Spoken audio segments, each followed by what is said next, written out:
What is epitaph, epigraph और epigram and what is the difference between all these three terms? अगर आपको भी difficulty होती है एपिटैफ, एपिग्राफ और एपिग्राम के बीच में, तो चलिए इसको डिस्कस करते हैं कि ये है क्या और इसमें आपस में डिफरेंस क्या है. Hello and very warm welcome in the world of imagination. This is Pooja Sharma. Today in this video, we are going to discuss the difference between these three words which are appear on the screen. The first one is epitaph, epigraph and epigram. आज इस video में हम इन तीनों words एपिटैफ, epigram और epigraph के बीच में difference देखने जा रहे हैं. और द बेस्ट थिंग इज कि बार बार इस चीज का कंफ्यूजन ना हो, इसलिए हम इसको ट्रिक के साथ ही यहीं पर या अब करते हुए चलेंगे, so that whenever these three words or one of these words is come in front of you in examination, you will be able to get the right answer. The first one is epitaph. पहला जो है हमारा, तो इसमें हम इन तीनों के समझते, इसकी मीनिंग देखते हुए, इसको इसके बीच में डिफरेंस देखते हुए, साथ में ही ट्रिक से इसको यहाँ पे याद करते हुए भी चलेंगे. तो first one is epitaph. Epitaph में आप देख रहे हो, and epitaph is a brief inscriptions in prose or words on a tombstone or monument. किसी भी मोनामेंट या टूमस्टोन, आपने अगर क्रिश्चियंस में देखा होगा तो उनके टूम जो बनाई जाती है, उनका जो what is called in Hindi,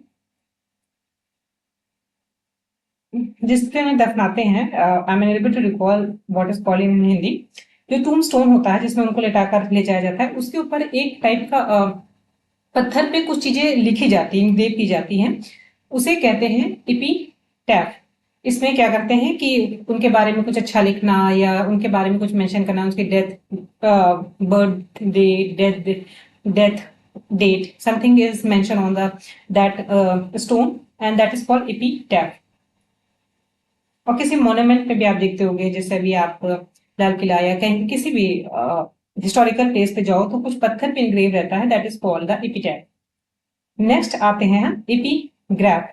is a brief quotation set at a beginning of the text, a book, a chapter of a book, an essay, a poem to suggest its theme. Second important चीज देखिए, जब भी हम किसी चीज को, कोई भी राइटर लिखता है तो उसका कोई पर्पस होता है, या तो कोई मैसेज देना चाहता है या आपको एंटरटेन करना चाहता है, कोई स्टोरी होगी जिसमें डिफरेंट टाइप के इमोशंस होंगे. तो कभी भी अगर मैं आपसे कुछ कहना चाहूंगी या कोई राइटर आपसे कुछ कहना चाहेगा तो उसके पीछे उसका कुछ एजेंडा होगा. वो चाहेगा आप उस चीज को समझो जिस पर्पस से वो चीजें लिखी गई हैं.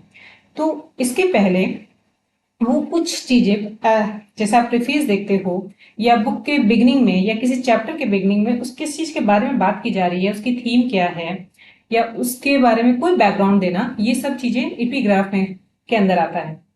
ये हो गया. आई थिंक ये आपको क्लियर हो गया होगा. ये बुक के पहले भी हो सकता है, प्रीफेस के फॉर्म में आप देख सकते हो, इसे किसी चैप्टर से पहले भी देख सकते हो. अगर एनसीईआरटी आप लोगों ने पढ़ी है तो उसके पहले बॉक्स में चैप्टर के बारे में कुछ ना कुछ डिस्क्रिप्शन दिया रहता है.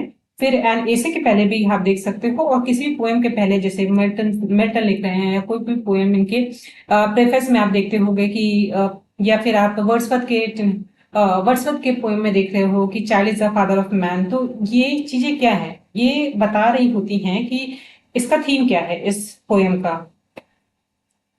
उसके बाद लास्ट हम देखते हैं एपिग्राम. अब ये एपिग्राम क्या है? Epigram are concise, clever and memorable say, often witty and insightful. Example आप देख लीजिए. Mankind must put an end to war before the war puts an end to a mankind. ये अभी बहुत ही सेंसिटिव टाइम चल रहा है. इंडिया पाकिस्तान का सब लोगों ने देखा ही कि क्या कंडीशन चल रही है. तो मे भी कहीं आप इस चीज को, आपको थ्रू आउट योर लाइफ ये याद रहेगा ये एपिग्राम होता क्या है. चलिए बात कर रहे थे एपिग्राम की.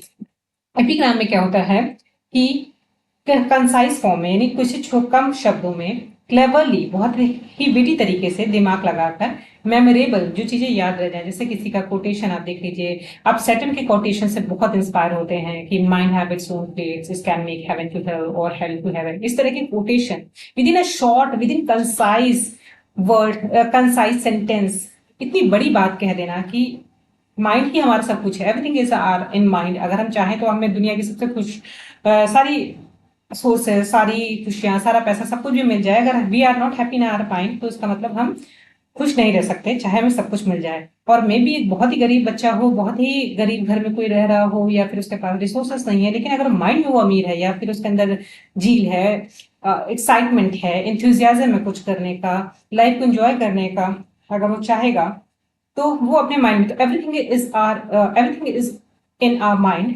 तो ये एक छोटा सा स्टेटमेंट से आपको समझ में आ रहा है। वैसे ही यहाँ पर भी एक माइंड का भी दिया हुआ। तो एपिग्राफ क्या होता है, एपिग्राम सॉरी एपिग्राम क्या होता है कि कंसाइज वे में, क्लेवरली, विटी तरीके से कोई चीज मेमोरेबल, जो चीजें याद रहे, मेमोरेबल से, और बहुत ही विटी होता है, इंसाइटफुल होता है, यानी उसमें उसके अंदर कुछ मैसेज होता है, कुछ कन्वे करने की कोशिश करता है पर्सन और अ राइटर, तो दैट इज कॉल्ड एपिग्राम। अब तीनों का आप ये समझ गए होंगे कि तीनों में डिफरेंस क्या है। अब हम इसे याद करते हैं with the help of two. Epitaph में अगर आप देखेंगे तो यहाँ पे एपी के बाद लिखा हुआ है टैप। टैप को आप टैप से याद रखेंगे।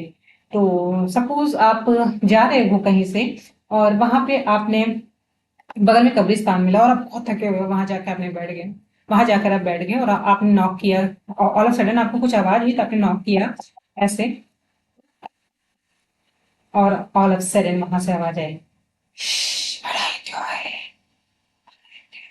sleeping, please don't disturb me, go ahead."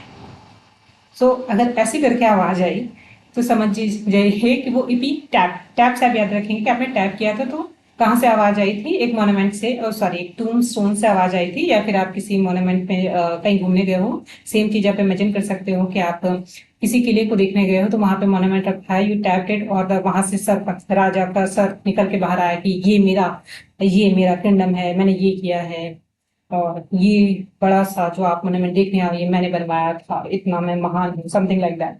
आप इमेजिन कर सकते हो। नेक्स्ट में आ जाओगे आप इपी ग्राफ देख रहे हो।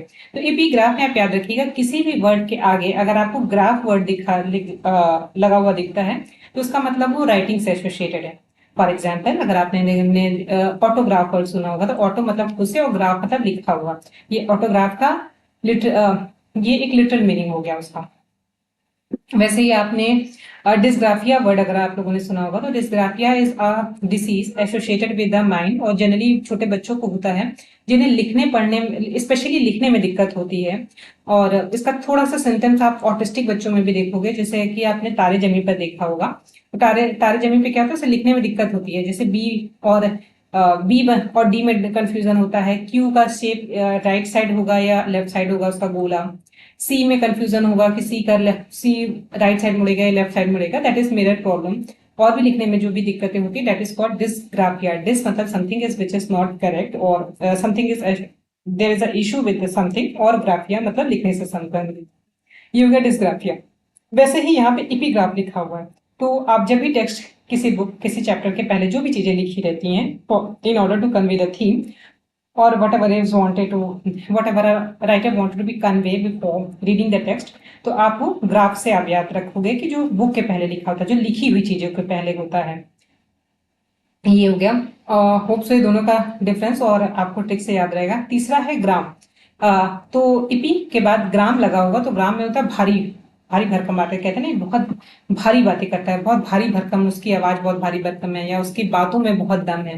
तो आप यहाँ से याद रखोगे कि इतना भारी भरकम उसकी बातें हैं कि उसमें ग्राम, 1 किलोग्राम, 10 किलोग्राम, 100 किलोग्राम की बातें वो चंद वर्ड्स में कह देता है। तो ग्राम से आप याद रखोगे कि प्रोज या पोइट्री फॉर्म में अगर कोई बहुत विटी वाली बातें कर रहा, विटी स्टेटमेंट दे रहा हो, फॉर एग्जाम्पल यहाँ पे माइंड का, जैसे कि यहाँ पर की एग्जाम्पल आप देख रहे हो, mankind must put an end to a war, war को खत्म करना, mankind must put an end, कि वॉर को खत्म करना चाहिए इंसान को, before war puts an end to the mankind, कि वो वॉर ही इंसान को खत्म कर दे, इससे पहले इंसान को वॉर को खत्म कर देना चाहिए। तो in a very concise way, in a very few words, बहुत बड़ा मैसेज जो दिया गया है, दैट इज कॉल्ड ग्राम। तो कितनी बड़ी बात है, कितनी ग्राम वाली भारी भारी भरकम बातें हैं। तो ये रहा हमारा 3 वर्ड्स, तीनों के बीच में डिफरेंस, और with the help of trick. Hope so आपको ये चीजें हमेशा याद रहें। थैंक यू सो मच, मिलते हैं नेक्स्ट वीडियो में।